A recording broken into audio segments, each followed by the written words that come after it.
Now, I want to move on now to the critical issue around rights and freedoms. As we saw in the data, and maybe I can use this one here. Oh, no, excellent. Just go forward to that data that we had on the world performance.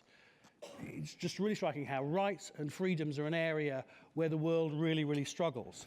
And we see generally a very loose correlation with GDP per capita. So countries are really struggling in how to find solutions to this.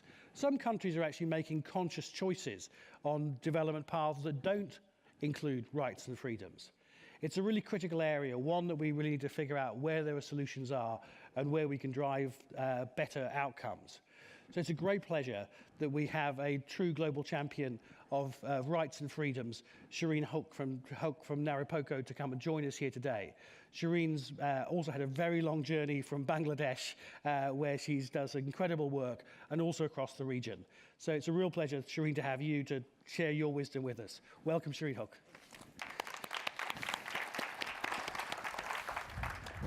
Good morning, everyone.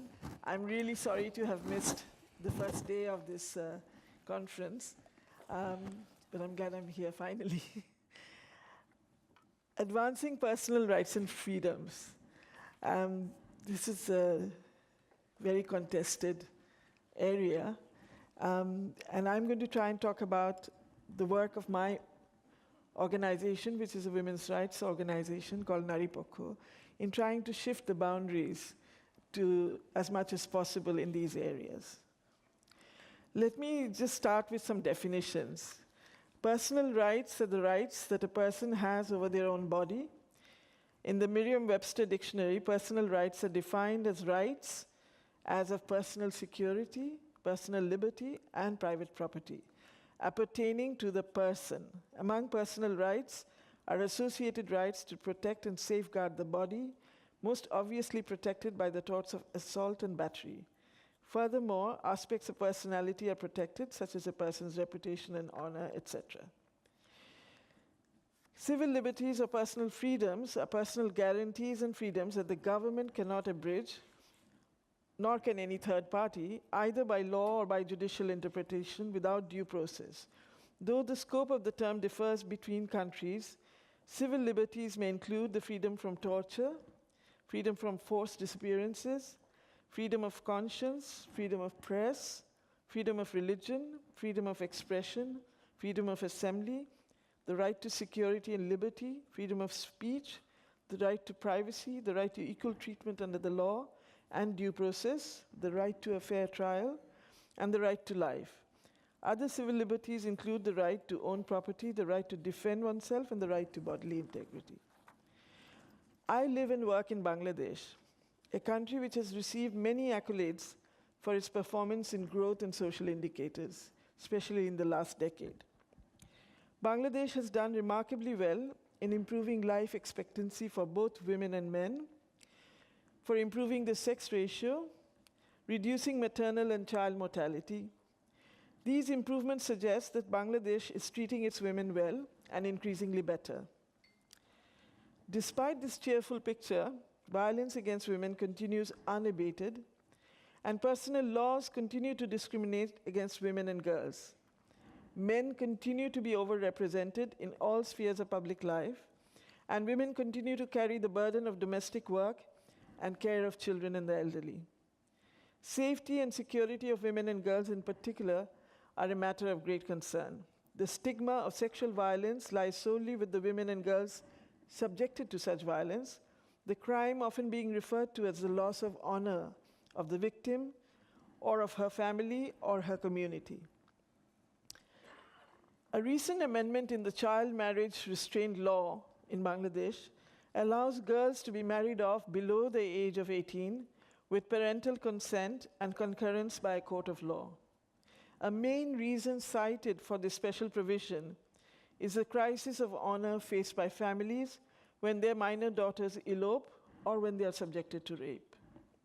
Marrying them off to her companion with whom she had eloped, or worse still, marrying them off to the perpetrators of the rapes, are considered a means of recouping the lost honor. This is also the country where today the government has explicitly announced that development first, democracy later. So we know where our country is heading in terms of that picture up there of personal rights and freedoms. At the moment, we have over 1,800 opposition activists in prison without trial, just under detention. We also have a situation where there is increasing levels of religious intolerance, with the majority community being Muslims, frequently attacking the lives and property of the Hindu minority community and getting away with it. These attacks similar attacks are happening in India and in Sri Lanka and in Thailand and in Pakistan. But I think in Bangladesh there is a certain level of impunity that the perpetrators of such attacks enjoy because of their connection to political power. And this is where the democratic deficit is most at its worst, in a sense. Coming back to the issue of what is happening to women, I want to talk a little bit about Naripokkho and the movement we have been trying to carry out in terms of pushing the boundaries as much as possible. Since its birth in May 1983, Naripokkho has tried to counter many of the assumptions and norms that justify sex discrimination, the sexual division of labor, and the disparity in outcomes in all sectors and at all levels. A principal means of doing that has been to challenge the language and concepts used to describe and justify women's inferiority, honor, chastity, and shame. Political exhortation on the rape of women, on the mass rape of women by soldiers of the Pakistan Army and their collaborators during the War of Liberation in 1971, and the tendency till this day to consider rape and sexual assault as a shame and loss of honor of the women and girls subjected to it. Lobbying newspaper editors and challenging politicians, as well as members of the intelligentsia, to stop referring to these crimes against women committed during the war as their loss of honor, and simply refer to the women who have suffered directly as having been subjected to sexual violence while addressing their potential to become survivors. This ultimately led us to work directly with the women who were subjected to these mass rapes, who had been forgotten and silenced over these last 40 years, more than 40 years. And we are referring to them as the forgotten women of 1971.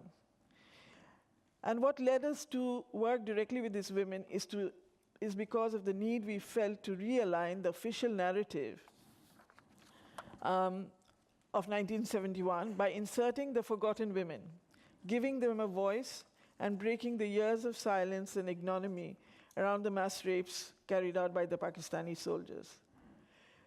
These women were given the title Birangona, which means warrior woman. And this title was conferred on them within a week of the victory. And I think that is quite remarkable that in December 1971, a government which was ill-prepared in a sense was able to think that far ahead and give women a title that would ensure that they were not shamed or looked down upon. Unfortunately, the opposite happened.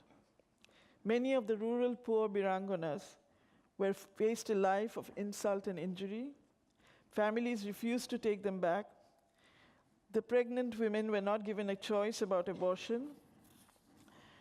And many of these women were then driven to the edges of villages, living on the riverbanks or other very precarious conditions.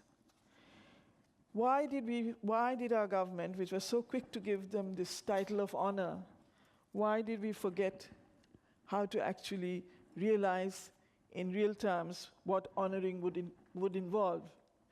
These women were never invited to any of the official celebrations of Independence Day or Victory Day. These women were never included in any kind of social event at the local level. And they were basically excluded by society and by government. Our attempt was to try and bring the voices of these women back. And I think we have been successful to some extent, as now our government has, in its own way, thinking that the right thing to do is to no longer use the term Birangana because it carried such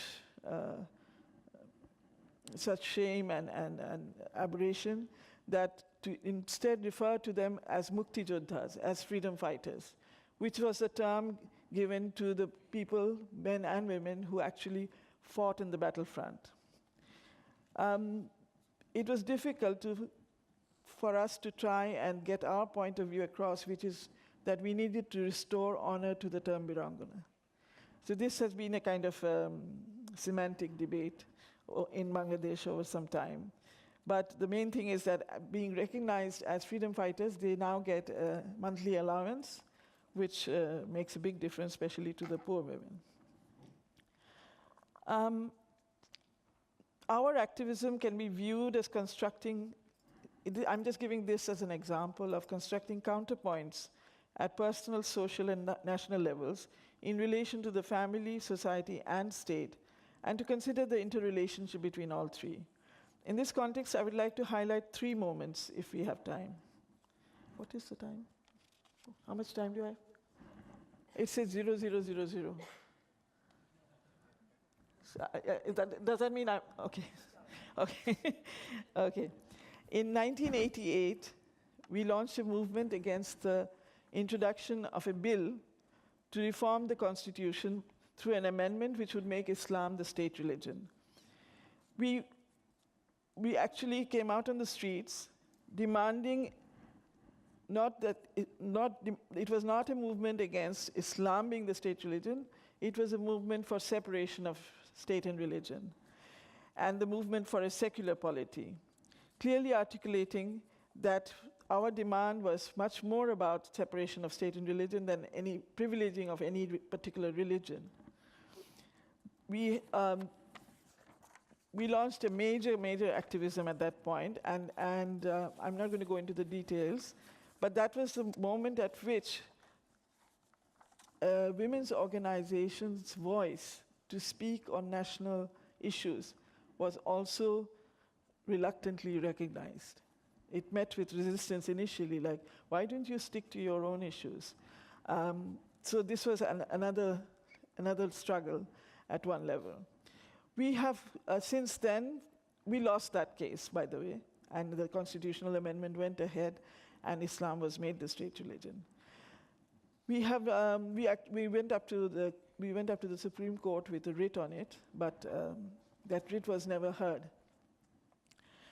We have since then taken those issues into our sort of cultural campaign, where we have now reformulated our demand and our aspiration at the level of the individual and society and the state. And this we have summed up as Rashtra hobe ihojagotik, Samaj hobe dharmonirapekkho, ebong manush hobe asampradaik, which means the state shall be secular, society shall be neutral towards all religions, and people shall be non-communal. That is the aspiration behind that whole movement. So that is the one we lost. Then I want to fast forward to the 90s, when we found ourselves at the heart of the movement for sex workers' rights. This happened in 1999, when the government actually evicted one of the largest brothels in the port city of Narayanganj, which is just outside the capital, in the early hours, even just at dawn. And 2,000 women and children were evicted from what was not only their workplace, but also their residence.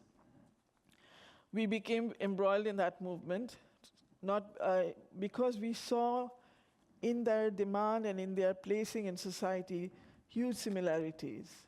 They also were women who were treated very often as second-class citizens. They were workers without the recognition of being workers. And finally, they were citizens who had the same fundamental rights as anyone else. However, at that point, the movement was very much about the human rights of sex workers, rather than the debate over is prostitution desirable? Is sex work, et cetera, et cetera. So we actually elided those debates and focused on the rights of sex workers. This was, if you can imagine, in Bangladeshi society, it was quite a sensation. I hate to use the word, but anyway, it did become sensational because we were on the front page of the newspapers for exactly 4 weeks in a row. And I think for the first time, issues of sexuality came out into the public in a way that was unprecedented. And that shook up a lot of institutions and a lot of policymakers. But where we saw the maximum impact was actually in the press. The shift of vocabulary in the press was remarkable, that these women were no longer being referred to as prostitutes, but as sex workers. And this was a major conceptual shift, and the linguistic shift actually stayed. It didn't disappear after the 4 weeks of the struggle. Finally, I want to talk about our assertion of our identity as citizens.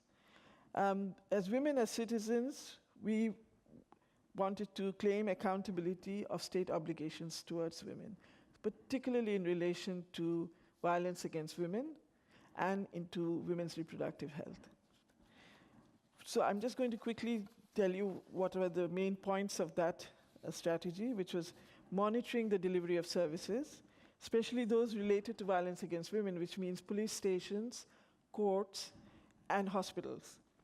And also women's reproductive health, so which means healthcare facilities at all levels, from the lowest tier to tertiary healthcare.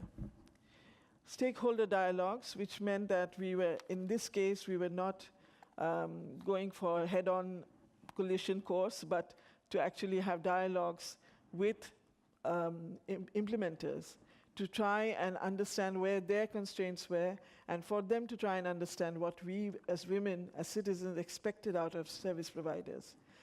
Lobbying for improvements in implementation. So in this situation, we were actually finding that we were not necessarily lobbying for policy reform. There were good policies on paper. The problem almost always was in terms of implementation. And then also to make service providers accountable, for them to know that they actually are accountable to the public. One of the strategies was to activate hospital management committees, which included a cross-section of society. So the local journalist, the local school teacher, the local women's rights organizer, along with other functionaries. So activating these management committees to meet regularly, where our monitoring results were presented without any kind of blaming or shaming approach, but to simply say, this is what is happening, and this is how it can be corrected. And most often, a lot of these things could be corrected without additional resources, because that is almost always the response, is that, oh, we don't have the resources. You know, you're asking for, this is not Iceland, or whatever. So that has been more or less how so we've been fighting on many fronts. And that was an early realization on the part of our organization that if we were to succeed, we would have to actually fight on many fronts. So it was not enough to protest on the streets or argue at the policy table. It was also important to influence other stakeholders, challenge laws and policies in court, and above all, build a national network of grassroots women's organizations so that we would have a truly national voice in support of these demands. I am way over time. Thank you.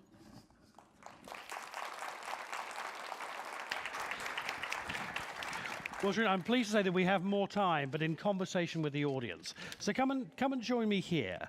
And I want to say thank you so much for two things. One was, I think, so how practical your comments were. But also I want to say thank you for sharing things that didn't work.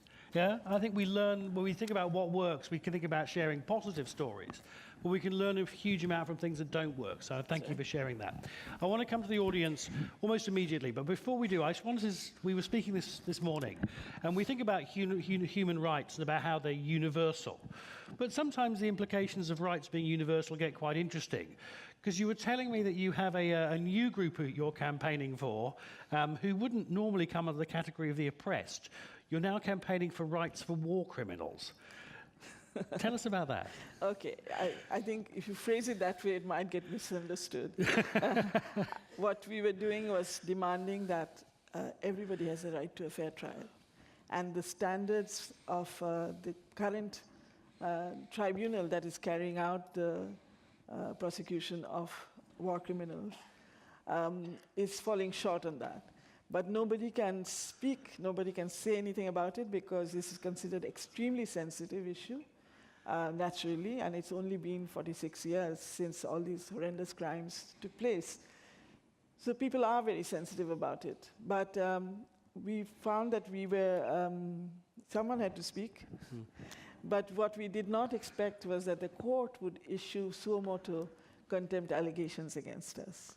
So we ended up, for more than a year, fighting this contempt case. Mm. And there were 49 of us who had 49 human rights activists and academics and researchers who had signed the statement on the basis of which this allegation was brought. And the day the contempt allegation came, we were reduced to 24. So, you know, because there is real intimidation about standing up against the stream. You know, trying to swim against the stream is difficult, as we all know. And because it also invites the wrath of people who defend tradition or who defend official narratives. Mm.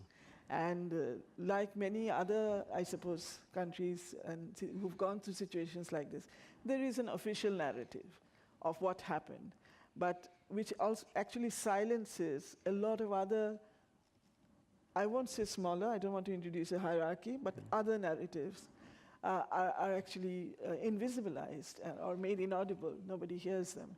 So whenever you want to bring up other narratives, there are a lot of people who are ready to bash you down. Yeah.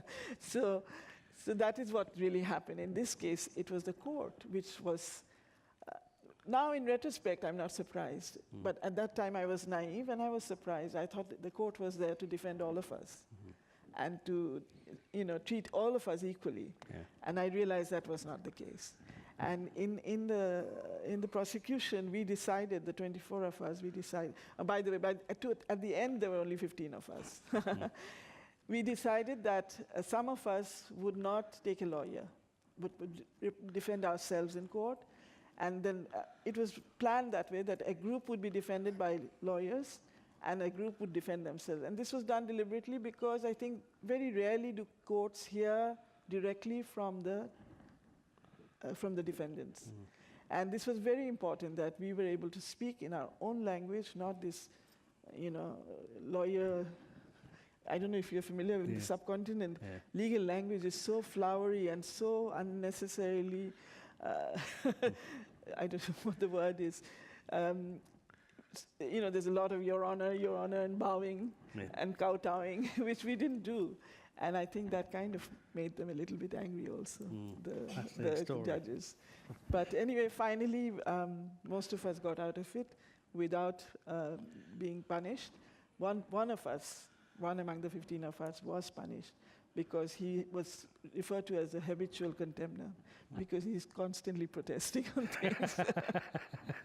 So we at least know you're not a habitual contemptor. Not yet, not yet. Cool. Let's get some questions. These are questions for Shireen. There we go. Please. Please wait for the microphone and tell us who you are. Hello, I'm Shireen Huq from the Ministry of Education. I'm just wondering, you mentioned the judiciary. How would you? I mean, how is it? Do you have women on the judiciary and the highest court, sitting in the highest court? Yes, we do have. Not enough. I mean, there are a small percentage compared to the total, but we have women judges in the highest court as well, including in the appellate court. Mm. Cool, thank you. I see at the back, Amit, please. Shireen ji, this was a really inspiring interaction or a talk. Your identity. it was a very inspiring comment that you made, but my question is, like, if you really look at Bangladesh and in India, we are going through a similar kind of a turmoil in many ways. And I think we can learn so much from you and your actions. But my question here is that there is this whole huge personal right and freedom issue right now in India on triple talaq, and it is actually getting into huge sets of issues, from religious rights or the religious issues to freedom and so on and so forth. How do you think we can tackle it? Because we face the same problem in that subcontinent in a similar sets of way. I think one way of tackling it is actually to move towards a universal, uniform personal code, which is not dependent on religious, religious conditionalities, but so that all citizens would be governed by the same family code. Now, we in Bangladesh have been actually campaigning on that. Not only my organization, but all the women's organizations have been fighting on this issue. It's very difficult because this is one place no government wants to touch, because they're afraid of losing the minority vote. And so just as in India, the Muslim personal laws have not been amended, similarly, the Hindu personal laws have not been amended in Bangladesh for the same reason. It's a fear of governments to lose the minority vote. So I think it will be a while before either you will get a uniform code or we will get one. But I think on this, it would be good if the Indian organizations and the Bangladeshi organizations would come together. And we have found that extremely difficult because the women's organizations in India oppose a uniform code. And that's why we've not had any positive response. Thank you. Is it? I see one more. I've got one comment and question in a way, which is that when we constructed the Social Progress Index, it seemed clear to us that you had to integrate rights and freedoms into any comprehensive framework. And I think that's actually something I'm probably proudest of, in the way that these are issues that tend to sometimes not get mentioned or are seen as being an afterthought. So it's kind of, this country has done well on these economic and social indicators, and the rights suck, but that's somehow okay. So actually integrating that into the development, into that whole framework. So countries that have chosen not to respect rights while doing things good see that reflected in their ranking and their score. For us, seems important. I just wondered, there's this debate around what the prioritization in the development process, and you talked about how Bangladesh has kind of said rights can wait. What do you say to those who say rights have to wait in the development process? I think most of us who are working on rights would actually say that, that is not the kind of development we want. Yeah. So we can have bridges, and we can have highways, and we can have, all that kind of sort of visible manifestations of development and growth. But what is happening to people? Yeah. And that's the development we want. And we find, again, in our data, that there's a very strong relationship between opportunity and actually life satisfaction. Yes. And so these things, people don't just need the bread and the bridges, they need to be able to live who they are, and this is critical. We in the women's movement say we want bread, but we want roses too. Beautiful. Shireen Huq.